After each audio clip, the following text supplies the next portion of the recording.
Sonny Blues is a short story written by James Baldwin and written in 1957.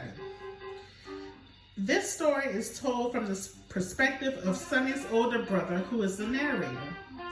This is a bittersweet story of the struggle of two brothers growing up in Harlem and the different paths they took in striving to survive and succeed in an environment that brought so much pain but offered elements of family and community support.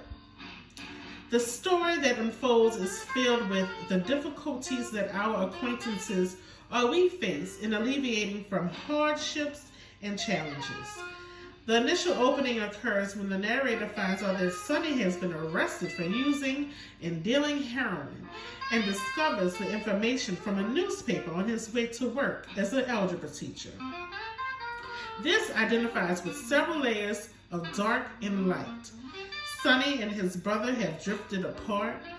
Sonny is dealing with prison due to this heroin addiction, but this also lays out the narrator's success as teacher, veteran, father, and husband, but still each raised and continues to live in Harlem, an environment that presented challenges for them as children, adults, and will eventually impact those of their children, although the beautiful elements of family, community, and hopefulness is evident under the clouds of poverty. It is worthy to mention that the narrator does not think of his success as a possibility for the young men and how he has impactful upon them. Perhaps he does not see the light in all of the darkness. The narrator gives us flashback of his and Sonny's earlier days that formed them into the men they turned out to be. However, the narrator reports without the insight and empathy to understand the impact of the experience of his parents that left their imprint on their outcomes. Sonny loved playing music, but the people around him upon the death of his mother did not support his dreams. However, Sonny's dad also enjoyed performing and singing.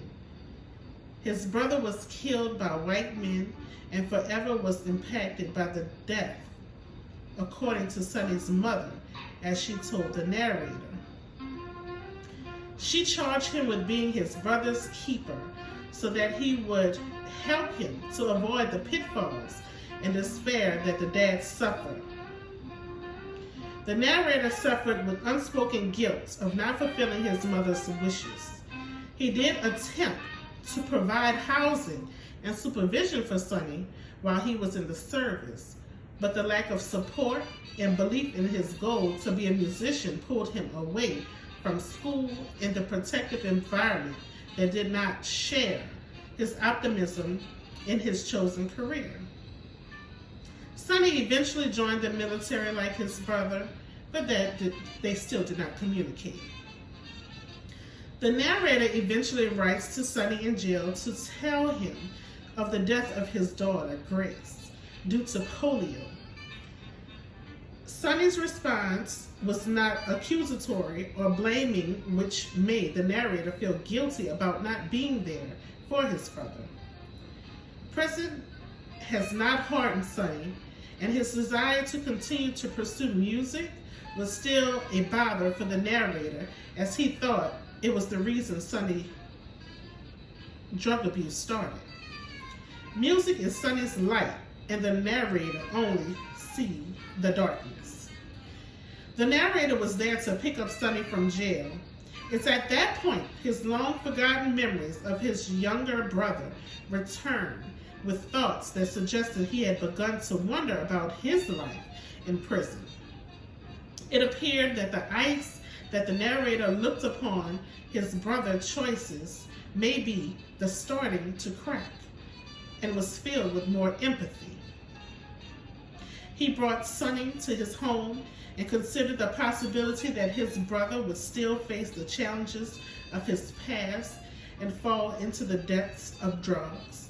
Sonny invited his brother to watch him perform. The narrator went and found that those in attendance treated Sonny with respect and high regard. They interacted as if Sonny was part of their family. They understood his challenges, his passion, and the positives of his music. It is at that point that the narrator recognizes that music brought comfort and redemption to Sonny's life. With all that Sonny has endured, he still finds joy, and the narrator begins to identify that one can have happiness in the most dire situation. Life is a bittersweet journey, and to enjoy the sweet, you have to live through and beyond the bitter.